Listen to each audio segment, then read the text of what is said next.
안녕하십니까. 진로진학의 나침판의 신동우입니다. 이제 수능이 이틀 남았네요. 역시나 춥습니다. 당일날도 춥다는 얘기가 있네요.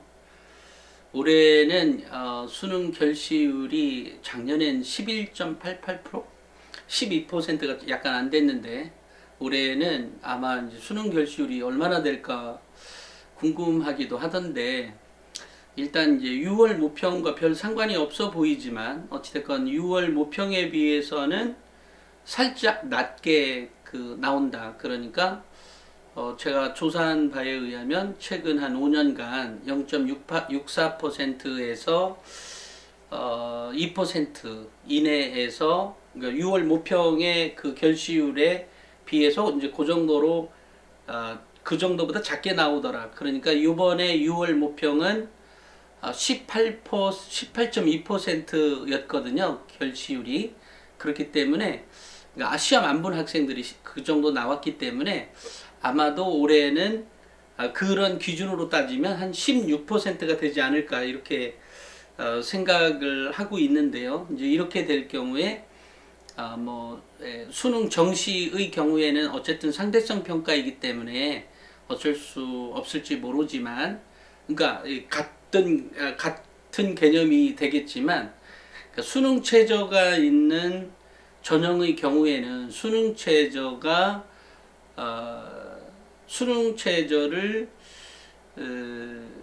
조건을 충족할 수 있느냐 없느냐에 따라서 당락이 결정되는 수가 굉장히 많아질 것이다 라고 하는 측면이 하나가 있고, 또 그러려면 이제 의치한처럼 이제 그런 경우에도 수능 최저에 영향을 받을 수밖에 없는 거죠. 그러니까 이제 작년에도 의치안인데 3.14 등급이 전북대의 의대에 합격한 사례도 있었거든요. 이제 그런 식으로 될 거다. 또 하나는 이번에 수능은 아무래도 이제 학생들의 학력 수준이, 학력이 좀 떨어졌다고 보고, 아무래도 이제 그 수능 자체가 우리가 물수능이라고 제가 보면 이거나 저거나 어렵던데, 물수능일 가능성이 많아진 거죠. 높아진 겁니다. 그렇다 보니까 결국은 그렇게 되면 다시 이제 등급이 완전 뒤죽박죽이 되죠. 예를 들어 작년에 지구과학 퉁가가 난이도에서 실패해서 1등급이 7%가 나왔거든요. 그러면 이거는 이 2등급이 그만큼 줄어들게 되고 이 여파가 이게 굉장히 많아집니다. 여러 가지로. 그래서 올해의 경우에 어찌됐건 수능 결시율은 사상 최고치를 찍는데, 그 비율이 제가 생각할 때는 어찌됐건 그 비율대로 따지자면 16% 전후가 될 때인데, 대신 이제 코로나가 이렇게 이 감염병 아니에요? 전염병이고 이러다 보니까 학부모들의 생각은 어떨지 모르겠어요. 그러다 보면 정말 20%대까지 가게 되면 완전 어마어마한 문제가 발생이 됩니다. 이렇게 이제 대단위로 시험 본다는 게 우리 사회에 쉽지가 않죠. 어쨌든 이번에의 수능에 대한 특징에 대해서 제가 잠깐 예상을 좀 해봤습니다. 그 다음에 이제 오늘은 제가 엊그저께의 댓글들 중에 한 두세 개 댓글에 대해서 제가 방송을 한번 하겠습니다라고 했는데, 오늘은 너무나 쉬울 것 같지만 우리 모든 학부모님들의 생각, 그렇지 않을 수도 있지만 거의 대다수의 학부모님들이 이런 생각을 갖지 않을까 싶어요. 그게 뭐냐면, 정말 학종 기록으로 김혜영님께서의 댓글인데, 정말 학종 기록으로 아이가 수학할 준비가 된 아이라는 걸 꼭 알아봐 주셨으면 좋겠어요. 너무나 어르신, 그리고 너무나 어떻게 보면 평범한 소망인 거죠. 이제 이렇게 하려니까 다른 아이들도 그렇겠지만 저희 아이 정말 이보다 더할 수 없을 만큼 열심히 스스로 알아서 하는 아이인데 실망할까봐 너무 걱정됩니다. 이런 댓글을 달아주셨어요. 그래서 제가 이제 방송을 한번 한다고 했었는데 오늘 하게 됐습니다. 너무나 당연한 말씀인 거죠. 그러니까 내 아이에게 어떤 진정성 내지는 내 아이가 갖고 있는 장점들을 우리 그 입학사정관들이 알아봐 주면 정말 좋겠다라고 하는 생각인 거죠. 너무나 공감이 되지만 여기에서 조건이 있는 거죠. 어떤 조건인 거죠? 기록이 있어야 되는 거죠. 정말 아이들 진짜로 만나보면 정말로 괜찮은 아이들이 많아요. 제가 뭐 이 방송을 하게 되는 이유인 이것도 하나지만 아이들이 정말로 괜찮은 아이가 있어요. 저 그 아이 내신 등급 정확히는 모릅니다. 하지만 정말로 괜찮은 아이가 있는데 저 아이가 학생부 종합전형을 잘 준비하면 좋겠다라고 생각을 해서 그 아이에게 제가 질문을 던집니다. 얘야, 너 학생부 종합전형 준비는 하고 있어? 라고 하면 대다수의 아이들은 예, 하고 있습니다. 그래, 어떻게 하는데? 예, 뭐를 합니다. 그래? 근데 그것만 갖고는 좀 부족하지 않을까? 라고 이렇게 던졌을 때 학생들 대다수는 아니에요. 다 그렇게 하니까 저도 그 정도만 하면 됩니다. 이렇게 얘기가 돌아오는 경우가 정말로 많거든요. 바로 이 지점입니다. 이 지점 때문에 제가 댓글에 대해서 얘기를 하려고 했던 거고요. 아이들은 분명히 학생부 종합전형에 대한 거를 대략적으로만 압니다. 그리고 그 경쟁이 자기 주위에 본 자기 경험에 의해서만 있는 거다 보니까 아무래도 자기 주위에 있는 학생들에 비한 나를 상대하게 되는 거죠. 하지만 학생부 종합전형 대학에서의 평가는 그 학교만의 그 고등학교만의 평가가 아니라 전국의 학교들이 경쟁하는 거거든요. 그 중에서는 뭐 정말로 쟁쟁한 고등학교가 있고 적절한 경쟁을 통해서 계속해서 상승해 가는 아이들이 있는 거예요. 근데 이제 우리 학생들은 단순히 자신과 자기 주위만을 생각하죠. 이제 이렇게 돼서는 안 되는 거예요. 바로 이런 점 때문에 사실은 책이 필요한 거죠. 그 다음에 외부인이, 그러니까 외부의 시각이 머릿속을 땅 때릴 때, 내 경쟁이 참, 우리 반 아이, 또는 우리 학교의 아이들만이, 우리 친구들만이 아니라 외부에 있는 친구들, 내가 아닌 어떻게 보면 자사고 아이들도 있을 수 있고, 또 특목고 애들도 있을 거고, 뭐 굳이 특목고 자사고 안 가도 일반고에서도 정말 잘 준비하는 학교도 있는 거잖아요. 그런 거기 때문에 나의 적극성이나 나의 열정이나 이것을 표현해 주는 방법들에 대해서 제가 구체적으로 계속 얘기하고 있는 거고, 그것을 어떻게 끄집어낼 거냐에 대해서 얘기를 하는 거죠. 그러니까 이러다 보니까 이제 방송이 길어지게 되기도 합니다. 근데 결국은 끄집어내지 않으면, 끄집어내서 기록되어 있지 않으면 아무리 우수한 아이라도 우수함을 판별할 수 있는 기록이 없으니까 입학사정관이 이게 평가를 할 수가 없는 거예요. 그러니까 결국은 평가를 잘 받기 위해서는 기록이 그만큼 중요하다. 근데 그 기록에 대한 방법도 교사마다 다르고 다 다를 거 아니겠어요? 또 하나는 같은 행동을 했어도 같은 노력과 열정, 아니면 남들보다 더 많은 노력과 열정을 보였음에도 불구하고 그 열정에 대한 기록이 별로일 경우라고 하면, 그러니까 그냥 평범한 경우라고 하면 영웅전이 아니잖아요. 제가 학생부 종합전형에서의 기록은 영웅전이라고 그랬어요. 그런데 그 영웅전이라고 해도 사실 할 말이 없는 게, 선생님이 기록한 그것은 아이의 일상을 기록한 것이 아니라 아이의 매우 특별한 장점 내지는 단점을 기록해주는 거란 말이에요. 이러다 보니까 가끔 단점도 있지만 장점이 이렇게 되어 있으면 그 단점에 비해서 이 장점이 워낙 크니까 막 뭐라고 하죠? 살아있는 학생부를 본 느낌도 있지만 실제로도 더 높은 평가를 받을 수도 있게 돼요. 그러니까 단점이 기록되어 있다고 해서 평가가 나쁘다가 아닌 거죠. 그러니까 종합적인 평가라고 하는 이유가 그런 겁니다. 그러니까 우리 학생들이나 우리 학부모님들이나 우리 아이가 정말로 괜찮아, 또는 나는 내가 생각할 때 우리 학교에서 제일 인성도 좋아요. 거기까지 매우 좋은 거죠. 잘 컸어요. 그렇지만 그것이 기록으로 남겨져 있어야 된다. 근데 그 기록으로 남겨져 있어야 되는데, 그런 평가는 인성, 학업 역량, 전공 적합성, 발전 가능성 측면에서 본다.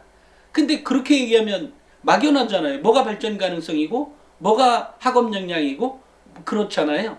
바로 그런 거에 있었을 때 그 아이의 호기심이 어떤 것이었고, 그 호기심을 해결하기 위해서 이 학생이 무엇을 했으며, 그리고 그것에 대해서 보고서도 냈고 책도 읽었고, 거기까지는 좋아. 그런데 거기에 교사의 평가가 필요하다는 거죠. 근데 그 교사의 평가는 그 기록물을 보고 교사가 평가해야 되는데, 그런 게 아주 평범한 정도의 수준이라면 교사도 평범한 수준으로 기록해 줄 수밖에 없겠죠. 또는 때로는 교사가 자신의 기분에 따라서 평가할 수도 있는 거잖아요. 그렇지만 그것이 수업 시간 내에서의 기록에 대한 평가를 얘기하는 것이 아니라 결국은 한 날 모여서 기록하는 거거든요. 이러니까 이제 그날의 컨디션도 중요하지만 결국은 내가 무엇을 했는지, 나의 행동이, 그리고 어떤 특정한 부분에서 내가 좀 전에 얘기했던 호기심이나 이런 거를 해결해 갖고 거기에서 내가 무엇을 보고 느꼈는지, 내가 분석력이 향상이 되었는지, 그 다음에 그런 분석이 뭐가 어땠는지를 일목요연하게 매우 짧게 딱 보고 교사가 얘는 분석력이 탁월했네 네 라고 지 혼잣말이라도 할 수 있게끔 나와야 기록이 그렇게 되어진다는 거죠. 여기에서 제가 이렇게 얘기하는 것은 결국은 학교생활기록부는 교사가 작성하는 거 분명하다. 근데 그 교사의 평가를 하는 데 있어서, 작성하는 데 있어서 내가 힌트는 줄 수 있다라는 거죠. 근데 그것은 내가 쌓아왔던 거니까 결국은 내가 학생부를 바꿔낼 수 있다, 이런 말이 되는 거예요. 그렇게 되는 거예요. 그런데 여기에서 그 고민, 학생부의 기록을 어떻게 할 거냐에 대한 고민은 안 하잖아요. 우리가 공부는 어떻게 할 거고, 호기심을 어떻게 해결할 거고, 뭐를 어떻게 할 것까지는 내가 해. 근데 평가는 뭐 교사가 하는 거다. 당연하죠. 평가는 교사가 합니다. 하지만 내가 평가에 교사도 살짝 내 마음속에 와서 나를 끄집어 가게끔 만들어내는 게 필요하다는 거죠. 그래서 말이 이렇게 길어진다는 겁니다. 말이 길어진다는 것뿐만이 아니라 여기에서 우리 학부모님들이 힌트를 얻어라, 이 말이에요. 여기에서. 그러니까 기록을 좋게 하기 위해서는 분명히 제가 얘기한 이런 방식을 통해서 만들어 내진다면 당연히 2학년에 그동안에 해왔던 그런 성과, 이 기록을 어떻게 하면 좋게 할 거냐에 대한 고민의 시간도 그만큼 많이 들여라, 이 말이에요. 고민의 시간을 들이지 않으면 평범한 학생부가 나올 수밖에 없는 거죠. 그죠? 근데 중요한 사실은 내가 교사에게 평가받고 싶어하는 내용, 비판적 사고력이 매우 탁월하다, 뛰어나다, 내지는 대안 제시 능력이 있다, 창의력이 매우 뛰어나다, 탁월하다, 우수하다 라고 하는 표현을 듣기 위한 나의 공부에 대해서 고민하라는 거죠. 실제로 그런 단어를 잘 쓰는 학생들을 제가 본 적은 없어요. 하지만 저하고 1시간 정도 대화 나누면 아이들이 귓구녕이 뚫리나, 그러니까 입이 뚫리나 봐요. 귀로 들어왔던 게, 내가 저거를 몰라서 못 쓰는 게 아니에요. 애들이 안다고요. 알지만 그런 어떻게 보면 좀 어른스러운 말투라고 하나요? 정말 우리가 어떤 토론 같은 대회에 나가면 우리가 똘똘하게 얘기하는 것들을 얘기하죠. 그러려면 단어 사용 자체가 틀리죠. 집에서 엄마 아빠랑 대화 나누는 거랑 엄마 아빠랑 대화 나누지만 그건 그거고, 적어도 우리가 지식과 관련해서 얘기할 때는 좀 똘똘한 단어들이 필요한 거죠. 그죠? 그래야 걔가 똘똘해 보이는 거예요. 그래서 아이에 대한 평가를 사실은 입학사정관이 알게 해주고 싶죠. 결국은 기록인 거예요. 근데 그 기록에 대한 평가를 그냥 설렁설렁 선생님이 알아서 적어주겠지. 알아서 적어주는 건 맞죠. 하지만 내가 그 평가에 참여할 수가 있다는 거죠. 나의 적극성 정도에 따라서는. 바로 그것을 보여주라는 거죠. 하지만 이제 받아들이는 이제 교사의 경우에는 때로는 기분 나쁘게 받아들일 수도 있죠. 네가 뭔데 여기에 참여해. 이거 내가 기록이죠. 그렇죠. 맞습니다. 그러니까 평소에 인사 잘하라는 말이에요. 그래야 기록이, 아니 선생님 그래도 해주세요. 아니 제가 그때 행동을 이렇게 했다니까요. 선생님도 기억해. 오케이 콜 알았어. 이렇게 된다는 거죠. 그리고 그것이 만약에 성적까지도 올랐다. 그러면 더 쉽게 이 공감을 얻겠죠. 그 교사에게. 이런 얘기가 되는 거예요. 그러니까 성적이 우상향이면 좋다? 이것은 단순히 성적이 좋아진 것뿐만이 아니라 기록도 좋아지더라. 이 말이 성립이 되는 거죠. 입학사정관들이 어디 나와서 우상향이면 좋습니다. 저도 그 말에 동의하는데 성적만 좋아졌다는 게 아니라 기록까지 좋아지게 되더라. 그러니까 교사도 거기에 살짝 마음이 흔들린 거죠. 판사의 판단이 모든 판단이 옳지는 옳은가? 그렇게 생각하지는 않습니다. 하지만 그 판사의 판단을 교사의 판사까지 가려니까 너무 멀다. 어쨌든 교사의 판단을 좌우하게 하는 어떤 요소를 내가 만들어갈 수 있는 그게 이 방송을 듣는 우리 학부모님들이 목적이었으면 좋겠어요. 목표. 내가 바꿀 수 있다고? 그게 말이 돼? 안 됐죠. 제가 말한 대로 해보시면 되는 겁니다.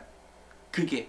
근데 그런 것들이 저 역시도 많은 학교를 방문하고 또 교사들을 만나고 또 교사들을 어떻게 하면 학교생활 기록부를 더 잘 쓰게 만들어줄까에 대한 고민을 교사들도 하고 있거든요.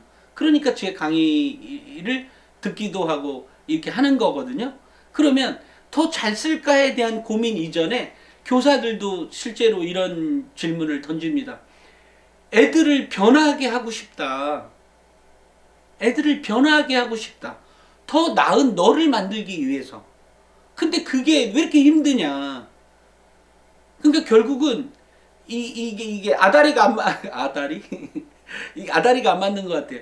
그런 교사가 그 학교 전체 중에 100명 중에 80명이 있다고 가정하고, 그렇지만 나머지 20명은 뭐 그게 전부야 뭐 이렇게 생각할 수도 있는 거 아니에요.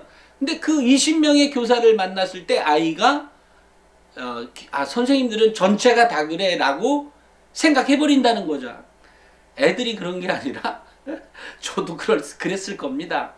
근데 그렇게 하지 말라는 거죠. 그러려니까 사실은 방법상이나 이런 것들을 계속해서 이 각도에서 얘기해드리고 저 각도에서 얘기하고 요 각도에서도 얘기하고 요 각도에서도 얘기하는 이유가 그런 거에 있는 거예요. 그러니까 제가 지금 오늘 이렇게 질문하셨던 학부모님의 말씀은 사실은 모든 대다수의 학부모님들이 원하는 거고, 그렇게 평가받기 위한 것까지 제가 이제 말씀을 드렸으니까 그렇게 활용해 보셔라.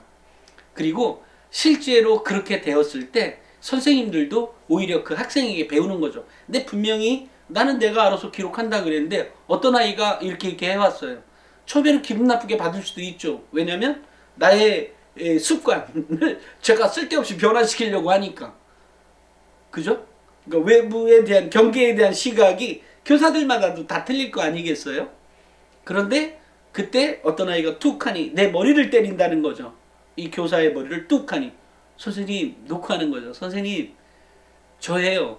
그래 너는 알겠어. 뭐 기록이 야 네가 뭔데 이거 내가 쓸 건데 얘 쓰는 거 압니다. 근데 제가 주장할 권리도 있는 거잖아요. 내가 어필할 수도 있는 거잖아요. 제가 이러이러한 행동을 했고 이것을 통해서 제가 무엇을 느꼈고 그래서 성적까지도 올랐잖아요. 뿐만이 아니라 제가 보고서까지도 썼습니다. 근데 제가 보고서를 썼을 때 이러이러한 거였어요. 선생님 기억 안 나세요? 여기 보고서 여기 있습니다. 보고서 딱 보니까 제목부터가 끝내줘. 이씨 뭐야. 근데 선생님이 이거 다 읽을 수 있겠어요? 없죠. 그러니까 제목부터 봐. 그래? 오 결론도 봐. 너 이걸 했다고 네가? 예. 그러면 그때서야 써줄 수가 있는 거겠죠. 물론 제가 이것을 뭐 매우 디테일하게 그건 뭐 상황마다 너무 다르니까 이제 그렇다는 거고요. 오늘은 제가 우리 학부모님 말씀에 정말 학종 기록으로 아이가 수학할 준비가 된 아이라는 걸 꼭 알아봐 주셨으면 좋겠어요. 다른 아이들도 그렇겠지만 저희 아이 정말 이보다 더 할 수 없을 만큼 열심히 스스로 알아서 하는 아이인데 실망할까봐 너무 걱정됩니다. 이 말씀이 그죠? 가슴에 와닿죠. 그죠? 너무 평범한 말씀이지만 사실은 우리 학부모님들의 마음이 저의 방송을 들으신 학부모님들 마음이 이와 같을 거라고 생각을 합니다. 그러니까 제가 오늘 했던 방법을 많이들 활용하시고 더 적극적으로 활용하시고 그러려니까 여러 가지 배경 지식이 필요하죠. 오늘은 여기까지 하겠습니다. 감사합니다.